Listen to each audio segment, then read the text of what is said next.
The first camera I'm looking at is the Canon PowerShot G1, 3.3 megapixels. This is a small camera that will fit in your pocket if you have a large pocket, and it has a lot of features, manual, and exposures can be adjusted as you want. You need lots of sunlight, and that's what I had for these pictures, as you'll see as we go on. This is a large mural that I like to take pictures of when I have lots of light behind me with the older camera like the PowerShot G1. It's really a fun camera to shoot. It's easy to make the adjustments on it, and the battery it's a battery that will take a lot of pictures, and you don't have to worry about charging it so much when you go on an outing like this. And the pictures you're looking at are of this large mural in Kansas that there's not a park around it, so you don't get real close to it, but from a distance, it's viewed from the highway. A lot of people can see it when they're traveling through the area. So lots of sun, lots of good bright light for this camera to take a decent picture. As you can see with these on the mirror and then I use the program. It's an old Pro Show producer program that I still have and enjoy using, making different slideshows with.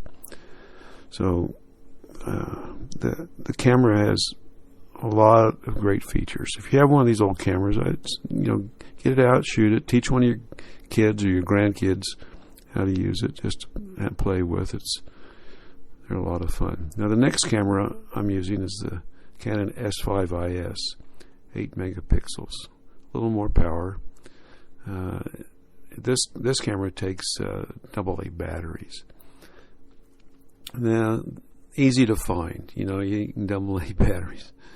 And so, as I was taking the pictures, a train went by, and in order to get over to where the mural is, you have to cross a little bridge that goes next to the tracks. So you have to be careful with that.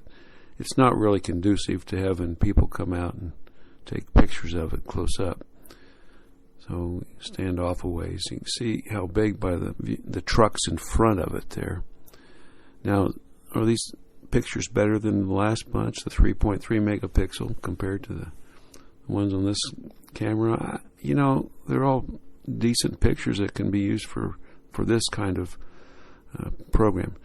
This paint on the bottom here, this is when they painted the mural, that was left over, splashed out from their cans and stuff when they were mixing their paints, I guess.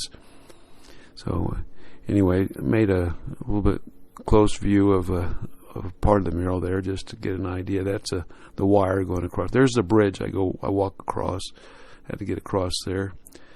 Before I went across, that's when the train went by. The next camera I'm looking at is the 6 megapixel Canon Digital Rebel.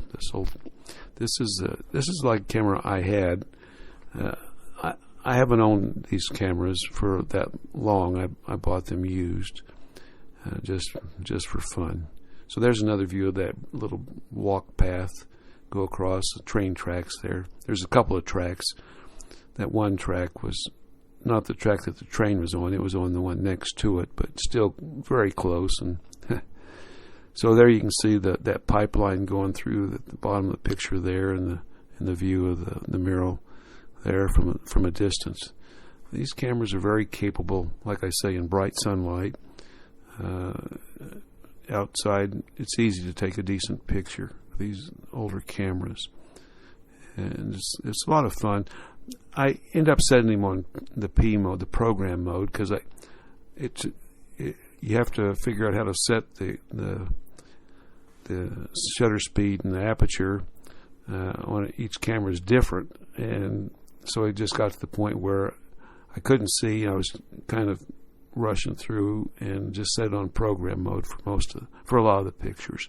Again, here's another view of the splashed out paint and from mixing the paint for the mural.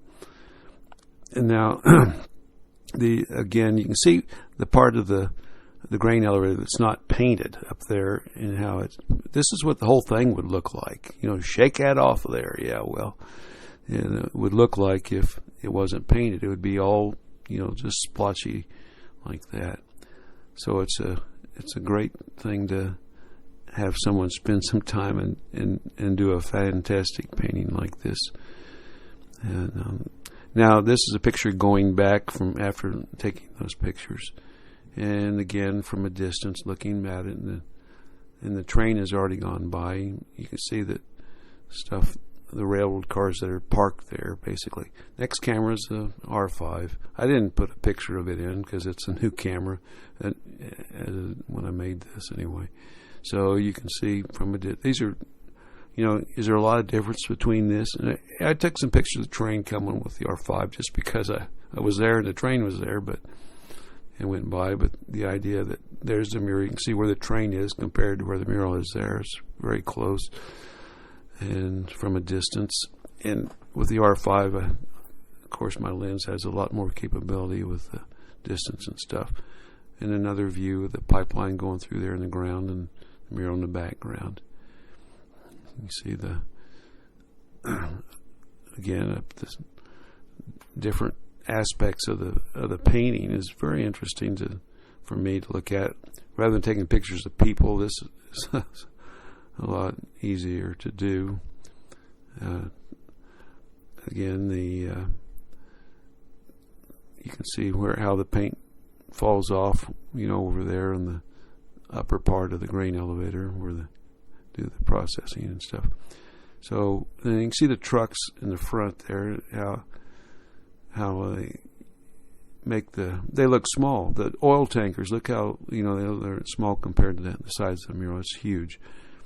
And again, the blue sky, the brightness of the light makes it easy to take a decent picture with any camera. So encourage you, like I say, get out and take pictures. What makes a difference outside? Well, if there's moisture in the air, if there's humidity and stuff, it's harder to get a good picture. And there's again the paint on the ground there from different paints that were used for the mural. And I did a little more close-up stuff of some of the shots of the mural, make it look like many different pictures. It's not just one large picture; it's a lot of small pictures included. So it was a fun day taking pictures of this huge mural. They talked about putting a park out there in front of it and stuff, but that hasn't been done. Look at the side of the grain elevator. See where there's no paint. That's what it would look like. So, a great service. You see it's Kansas. That's not wheat. Those are just weeds. It could have been wheat. And then from a distance when I was headed out, you can see what it looks like. Well, that's it. Thanks for watching.